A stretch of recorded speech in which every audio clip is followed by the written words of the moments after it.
Hi everyone, welcome to Period Action Day. Today we're going to be having an amazing discussion with Assemblywoman Linda B. Rosenthal.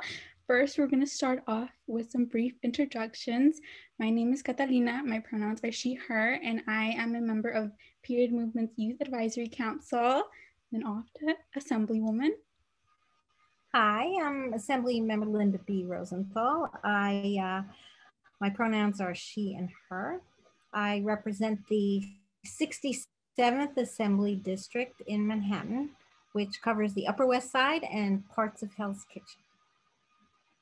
All right, thank you so much for being here. Today we're going to be talking about period policy.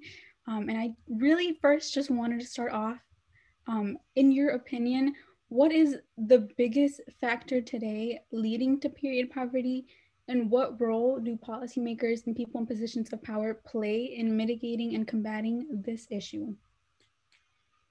Well, thank you for that. The first thing is even being able to say the words, period, policy, and have it be considered seriously. So I was elected in 2006, and menstrual equity and women's equity and et cetera have always been important to me. But I really started getting into the menstrual equity, period equity movement when I introduced a bill to axe the tax. And that is in many states, period products, menstrual products, or as they're still called in the law, feminine hygiene products, were taxed. And so I introduced a bill one year to get rid of that. And I was told that we collect a lot of money that goes into the general fund. And so we can't eliminate the tax because we need that money. And it was toward the end of session, and I was just taken aback and appalled. So the next year, 2016, I said, and by then I'd done a lot of research and talking to people about it. And I said, you can't rely on this unfair tax to go fund programs. It's only on a certain segment of the population, and it is a medical necessity. And so we had to do a lot of educating. And we looked at the list of what was taxable and what was tax-free. And we saw examples like fruit roll-ups, tax-free. A lot of products that men would use, tax-free. Yet menstrual products, which are a necessity for people who menstruate for decades, were considered taxable. And so that year I fought hard, and we did pass it, and we axed the tax, but I could see many of my colleagues were uncomfortable with the words period, menstruation, blood. And I made sure when I was debating the bill on the floor that I used the word blood just to gauge. And there was kind of quiet. It was quiet. People weren't sure how to deal with it. And we've seen that congressmen have said, if a woman is raped, she can just prevent pregnancy from happening. Many men do not understand human biology, and they don't even want to go near it. So it's really up to us to persevere, make it not a taboo thing. It's just a normal part of life. Otherwise there would be no life, right? And so since doing that, I've passed some other laws around menstrual equity, and making sure that there are products like in prisons and jails. Now they have to be free and available. And often those products are used as like coercive, like the guards will say, well, you only get 2. And if you're a good person and do what I want, I'll give you more. Like that's not allowed anymore. And I've done some more stuff around that. But basically it needed an introduction into the normal discourse of the day. And so that's how I started off with that. Thank you so much for that. You brought up some very important points and something that I really wanted to bring it back to. Something I want to dive in deeper was Yeah. about Bill A 7555. In May of 2015, you surprised the country and possibly the world by introducing this bill to exempt menstrual products from the sales tax in New York. And you mentioned this a little bit, but I wanted to go deeper into it. What kind of pushback did you get from colleagues or constituents once the bill was introduced? And was there a particular reason why you felt like 2015 was the year? Was it particularly important at that time, or why was it not introduced a year before, a year later? How did that process go? I think it was just a matter of, when it sort of became crystallized in my view and my staff, and we were talking about it, and we like, this is crazy.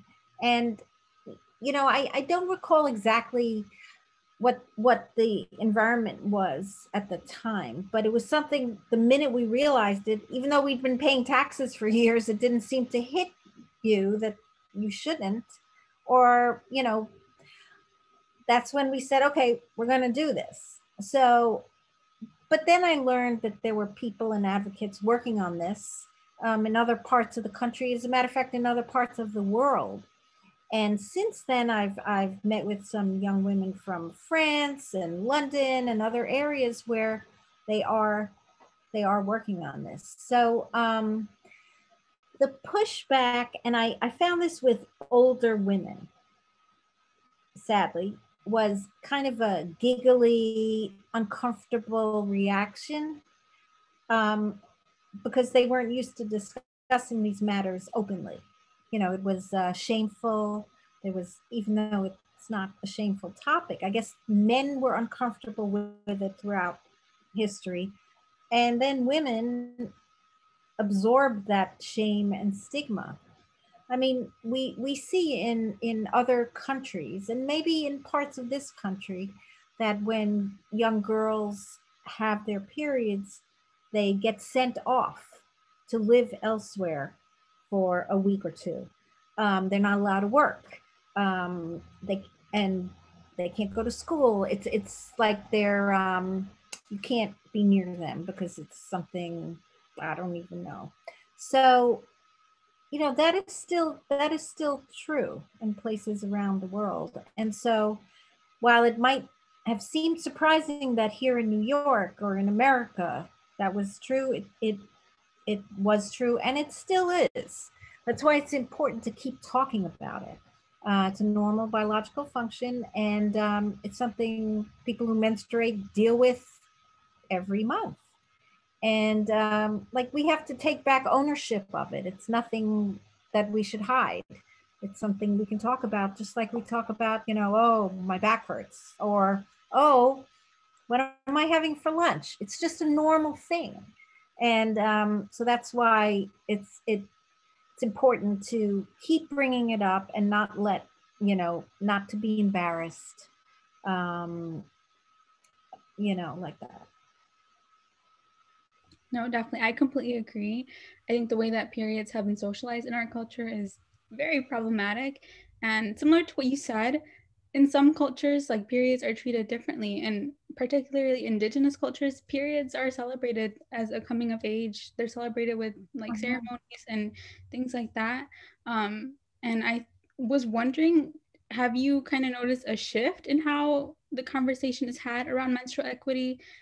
Like, has it shifted at all since you first introduced Bill A 7555, or how are you seeing that so far? No, I think absolutely. I think that, well, activists like you just talk about it like the weather, and that sort of gets people used to hearing it. And there's a lot more advocacy and action around this topic and period poverty. The fact that we have to collect products for people who can't afford it. I mean, I have run menstrual product drives in my office, and all sorts of people contribute, or some they order online and just send them and we get this big box. And what is that? It's like all these products. Because people realize that it's a normal issue, but it's also one where a lot of people are forced to make do because it's expensive to buy a lot of the products. But I think by activism, by talking about it, you just make it another subject, not something to hide from. No, definitely. I completely agree with that. As I was looking through some of your work, very accomplished in the menstrual equity space, something I was very curious to hear about from you is, like, especially given the recent civil unrest in the United States, I was wondering, like, in your opinion, where do you think that menstrual equity and women's health fit into the growing social justice movement in the United States, and how do you feel that it's important to include these conversations? That's really a great question because there are so many issues now that people are rising up about. Black Lives Matter for sure. Trans issues, LGBT issues. The fact that under this current president, so many of what we've become used to having, our rights, are being threatened, I think elevates issues like menstrual equity um, as something that may be clamped down on. Our freedoms are being tested, are being taken away. And I think that the people who've been active on menstrual equity realize how important it is to persevere, not to let other issues overshadow it, because there are major issues that we're all fighting for, and fighting to preserve and broaden. And so I think it's right up there along with the issues. It's actually there are many people like you and others in your group around the country, and you've already started all the work. So it's not like you have to begin at the bottom. And I think that um, it is something that people are very aware of, and we have to keep promoting it and teaching. And I think it's right up there among the important issues of the day. Yeah, Do you find the same? I definitely find the exact same. I think a lot of the time it can, especially in the menstrual equity space, it can have a certain lens on it where people aren't looking at it as an intersectional issue, which it certainly is. And I think sometimes, like you said, sometimes people might think that it's like distracting from other issues, but it's really not. It's part of our collective liberation. It's intertwined with the liberation of other movements like the Black Lives Matter movement. And it's important to not like have these issues competing and instead work on them together. Kind of relating back to, you mentioned youth, which I love that. I think youth are definitely driving this movement, but people in positions of power like you are definitely helping us actually make changes. I was wondering, like, in what ways do you think that the youth can combat the issues of period poverty, and what power do you think that they have in making these types of changes? Well, I think youth are don't have the same hangups as as adults do. And you're just more free to just say what's on your mind. Like you haven't been shamed or embarrassed throughout your life about different issues. And society, in some ways, is more open to hearing it. But I think when you know younger people just get out there and just say it like it is, it's really kind of impressive to adults, maybe those who've been repressed or felt oppressed. And when they see that you just get out there and speak your truth, that is very powerful. And maybe youth can say things that adults feel like they can't, because you haven't been conditioned to hide the truth. And so I think, and I think that adults also feel a relief that youth are active now, because people feel that so much has been taken from us or is in the process of being taken from us, and people lose hope. But when they see youth activism, it's like things are going to be okay because you are fighting for your future. You know, like adults have fought for their own future, but it feels like the future has sort of been being taken away. And to see all of you get together and speak up about whatever issue moves you really gives a lot of hope to people for the future of this country and for the different movements. You know, there's the housing movement that is really exploding. But certainly, you know, menstrual equity and period movement is so necessary to keep banging the drum, to keep telling people about. And so I think it's wonderful. I mean, I've seen like on a period day we had a big press conference at City Hall, and some of the people were girls who were like 12, standing up there giving speeches. Oh my gosh, when I was 12, I was probably like sitting home, you know, whatever, reading a book, you know, and so it's really impressive. Yeah, definitely. I know a lot of middle schoolers and high schoolers that are like, they're at the forefront of this. It's just like when I was 12, I wasn't even reading books. I'm sure you will. You did, you know what? It's like you probably didn't feel capable of being a leader. And now that feels possible, right? I definitely agree with that. I feel like, especially as youth, you feel like you're not able to do as much. And I wanted to relate that back to something you said before we started recording. You said that you were grateful for like youth activists for leading the movement. But I kind of wanted to turn that back on you and say that I think youth activists are grateful for people like you. You're in a position of power. You're in a position where most people don't do anything for like activists on the ground. And I just think that it's so important for people that are already in positions of power to kind of start listening to us and start doing things that will actually create change and things that people actually want to see implemented.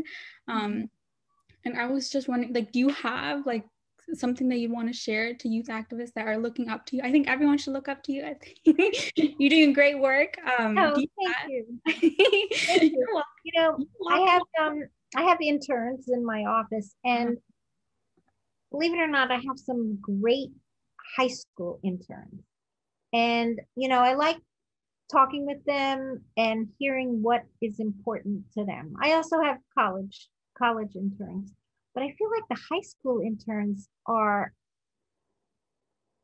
they're so much more interesting in a way because you don't have natural power, but you have your voice and your ideas and your willingness to speak out and devote your time to issues and fixing the ills of society. And so I like to get a lot of feedback from younger people because, you know, the world that we who have elective office are creating will affect them much more than the people who are older, you know? And so I think it's great when young people get involved and ask me to do something. You know, I've gotten plenty of bill ideas from young people and also their hard work in helping to pass legislation. So I have a bill called the Tamp Act, which is, and I always forget, but it's about menstrual products everywhere, free. And I might solicit some of your help out there because people right away, even before COVID, were like, it costs too much. I'm like, and back to the toilet paper is free. Why should menstrual products that more than half the population needs not be free? It's not a woman's world yet, but you know, so like getting youth out there, and I see it in terms of politics. People, you know, when you make a phone call to try to persuade someone to vote for a candidate, no one knows how old you are on the phone, and I see a lot of young people participating in that. You know, it's texting, it's phoning, around the election. And, you know, there's so much young people can do and are allowed to do, increasingly allowed, as in no one's going to say shut up, go to your room, because this is your world too. And I think a lot of us rely on you to do that, to step up now. Yeah, I've definitely seen that a lot. I do a lot of electoral work, and a trend that I've loved seeing is that you see a lot of campaigns now where they have like a university outreach team, and they like make the conscious effort to bringing young people, youth, like college students and high school students, and like actually valuing them, because I don't know, I feel like we're such a strong electoral force. Like if you have young people on your side, you're winning pretty much. It's true. And you know, it always was the seniors are the ones who are the reliable votes. Seniors always vote, they vote in the highest numbers, but we need young people as well. And we actually have a bill that I'm a co-sponsor of to lower the voting age to 16. I don't know when that'll happen, but that shows the impact of youth activism, that we think that they should be able to participate in the electoral system, you know, with a vote. So yeah, it's keep doing all of that, because it's so valuable. No, definitely. If you need a citizens co-sponsor for that bill, I'll sign on to that. Yeah. Okay. I wanted to ask, like, just before we finish up, do you have like a specific call to action that you'd like our period movement viewers to take? Well, specifically about my work, or what your work, what you should be doing?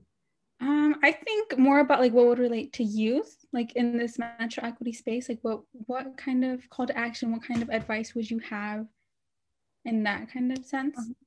I mean, there are still some states that have a period menstrual product tax.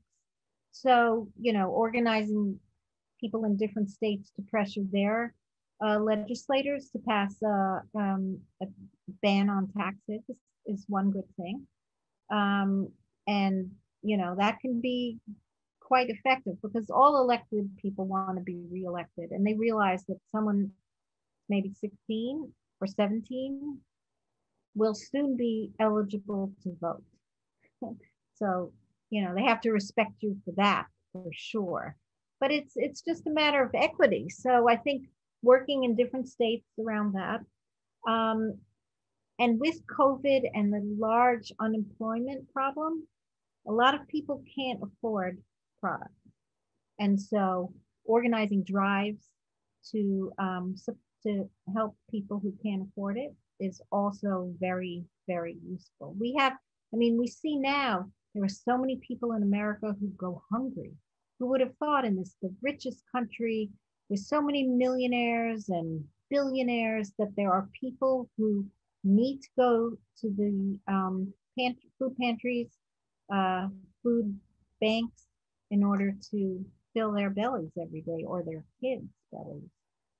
It's shameful, but people don't include menstrual products in those places. So that's an important thing also to do. Make sure that people have access. Like here, we have laws in the state where all schools in New York State, all schools with grade 6 and up, have to have menstrual products available in the bathroom. So this is interesting. I inquired of the state education department, well, what is happening when everyone's remote? And they said, well, the law requires them to be available in the bathroom. So if they're not in school, we're not required to supply them. Like, are you kidding me? You know, maybe that's the letter of the law, but that is not the spirit of the law. So it shows there's still a lot more work to do. You know, and you can't keep you have to keep your eye on the prize. You can't just walk away and say, okay, it's done, because you always have to make sure it's being implemented in the right way. So I have bills about, I have a bill which it's the law, although they're trying to undo it in some places, that you have to have all ingredients in menstrual products listed on the box. And what I've seen recently is all these, mainstream products are starting to list it. Now they are not hewing to the law. It doesn't go into effect yet, and they're not being as detailed as we need them to be, but they see it's coming. So you just got to stay on top of it and make sure that, everyone is adhering to the letter of the law and the spirit of the law. And so I'm trying to make sure that even if schools are back once a week or twice a week, that people have access to products. So there's always a lot of work to do. And if you specialize in one area, like period movement, there will always be work to do. Yeah, definitely. Always work to do here. Always work to do. No, but I really appreciate your time, and I especially appreciate your allyship in this movement. I'm very happy to hear that we're at least getting some work done in New York, hopefully the rest of the country soon. Yeah. Thank you so much for speaking to me and for giving me some of your time. I know it's very valuable. I know you're very busy, but really appreciate you. No, it's great. It's great. You lift my spirits too amidst all of this, travails and troubles that people are in. It's good to talk to you because you're out there making a difference. Yeah, you're out there making a difference too. It's so nice talking to you. Thank you. Thank you. Thank you. Great. Thank you.